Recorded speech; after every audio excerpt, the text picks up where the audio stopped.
So hello and welcome guys to another Learn to Play Middle Earth SBG video. Today we're going to cover the basic background of cavalry units, which are quite helpful in scenario play. For here we have an example with Theoden, who is leading 3 riders of Rohan, as you can see here. And then you have Uglug and some Uruk-hai and some Berserkers on the opposed side.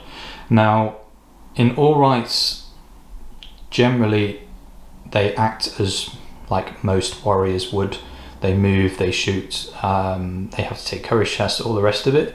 But being mounted means that they do get several benefits of doing so. They generally cost more than most of your warriors, so they all are almost like elite troops. However, you can have as many as you need to, but just bear in mind they cost you more points in the grand scheme of things. The movement stats of kind of horses, ponies, wargs, all the rest of it are in your rulebook, as you can see, so having them to hand is quite helpful. Generically, they do increase your movement. As you can imagine, 4 legs are much quicker than 2. So horses move 10 inches of movement as opposed to a normal infantry's unit movement of 6, but that again varies from race to race. So for instance, when it comes to moving them, they move much quicker, they can secure objectives much easier, and they can win you games, which again a savvy player might learn quite quickly.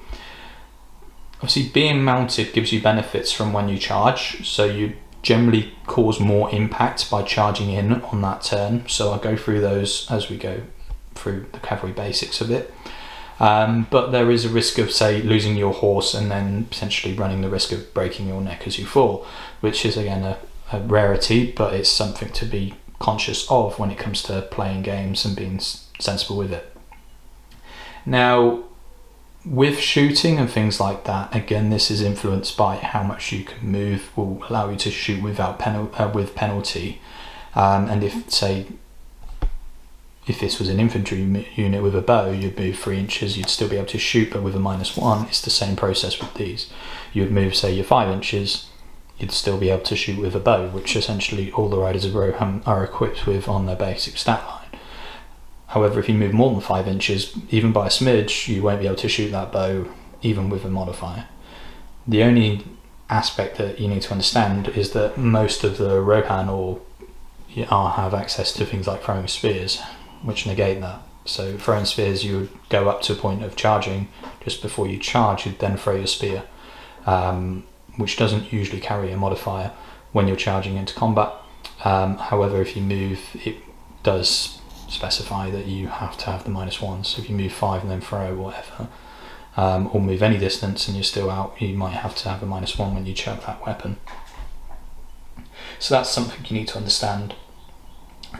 Usually the horses have a lower defense as well, so the defense of the horse, because they're not so armored, would usually be less than the rider. So if you were to be unlucky and have an in the way test, say, hit your horse when it comes to shooting at it, you could kill the horse and then you have to roll on what was called the thrown rider table, which is simple enough. On a 1, you take a d6, a strength 3 hit for every full inch that you fall, so usually about an inch, which is a strength 3 hit, which could kill you, which again is a risk. And then 2 to 5, they lose their movement at that point and they can't do much more, they stand up at the end of the turn, or they leap into action, so they land on their feet and they're ready for kind of what's going on there.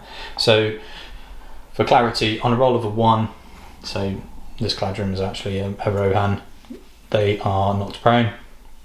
That's all they can do, and if they hadn't stuffed the strength 3 hit and it's killed them, then they stay there until their next turn when they can turn up, when they can stand up, which is bad for them if they get charged, because on the floor you can't do much other than try and squirm to live.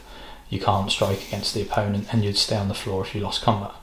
On a 2 to 5, they do land on their feet, usually it has to be in base to base with that model, or in the centre of that model that's been killed. So with the horse, you'd have to dismount it and be in the centre of where you fell. And then it's a case of you'd stand up, but you wouldn't be able to, say, shoot your bow. But then you'd act like normally most cases, okay? So that's understanding if you get thrown frame riders, or if your horse gets killed. But all the rest of the fun stuff is quite interesting. So movement wise, yes, you move more. So at the moment, 6 inches distance, that's more than that. You wouldn't be able to charge these into these, but these would charge into these. So in true Rohan fashion, you'd want to charge usually on the turn that you don't have priority, so you don't get swarmed, and then get stuck in as best you can. The issues with riders are that their bases are bigger than the typical infantry, so you have to be very particular in where you go.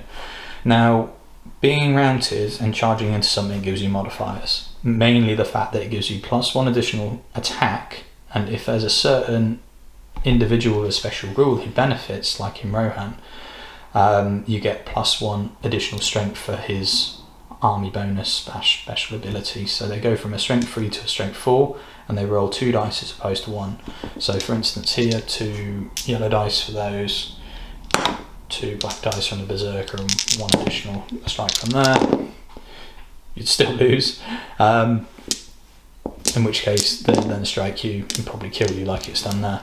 But in the other hand, say, I don't know, let's do Theoden, who starts with 2 dice basic +1 for an additional charging bonus, gives you 3 dice, gets a 6, Oglug's 2 strikes, get him a 6. For this instance, if they weren't the same fight value, Theoden would then go on to win, being a higher fight value if that was the case. Instead of rolling those 3 to wound, you'd get the knock to the ground bonus, which is doubling the dice that you have. Now you have to roll these in doubles as you go along, so if you do enough damage to each one, you'd roll them over, but you have to allocate them. So for instance, striking against Uglug, you'd do 2 wins there. You might want to mind it up and then kill him off completely, because his fate wouldn't keep him alive. So they are very heavy impact if used sensibly, but it is a very much used sensibly, because again, they're going to cost you more points, and you have to be very tactical in how you play them and when you kind of get them involved, because once, say, you lose priority and you're stuck in combat and there's lots of people around you, all the opponent has to do is charge into you, and therefore you don't get that charge bonus, and then you go back down to your 1 dice, and it's infantry on infantry almost. And then if they want to just try and wound your horse, which easy enough with strength 4, they're needing 4s, well, unless you roll awfully, they're then losing their horse and then running the chance of being a frame rider, and therefore being pinned on the floor for a turn or 2, which could be a game changer. So that's a bit of cavalry insight for you. Now, variants of cavalry come from horses, ponies for your hobbits, your dwarfs. You also now have war goats, which are beneficial for the Iron Hills army list. They tend to do a knock to the ground bonus before you get into combat. So if you roll 1 dice for every one that you charge in with, on a 5+, it can potentially knock 1 infantry type model to the ground before they get to roll for their fighting attacks. So that's really good.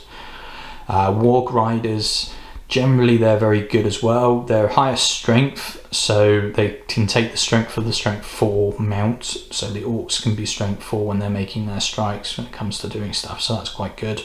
And wargs again can be independent of their mounts as well, so if for instance the rider gets killed on a courage test, the warg would stay around and be independent and be another half of a model equivalent to your breakpoint. Horses, however, don't stay on the board. They get killed, or the rider gets killed, they run off. They're generally not so keen to stick around in fights. You can go into bigger variants, so monstrous mounts, and they are fell beasts and stuff like that, and that's stuff that again is a little bit more specialist, and you might come across them later on as I go through these. But that's cavalry. And again, it's relatively simple and easy to pick up once you understand what you're doing with it, and go and have a go and see what you enjoy with it. Hopefully that's enough to start kind of covering most bases in this, and I will play some more games and scenarios as obviously COVID restrictions stop, and then we can go through a little bit more kind of tactical aspects of the game and what people might want to see with war machines and God knows what, and there's loads of things that you can kind of learn to love with it. But hopefully that's of help, and I look forward to hearing from you guys in the future.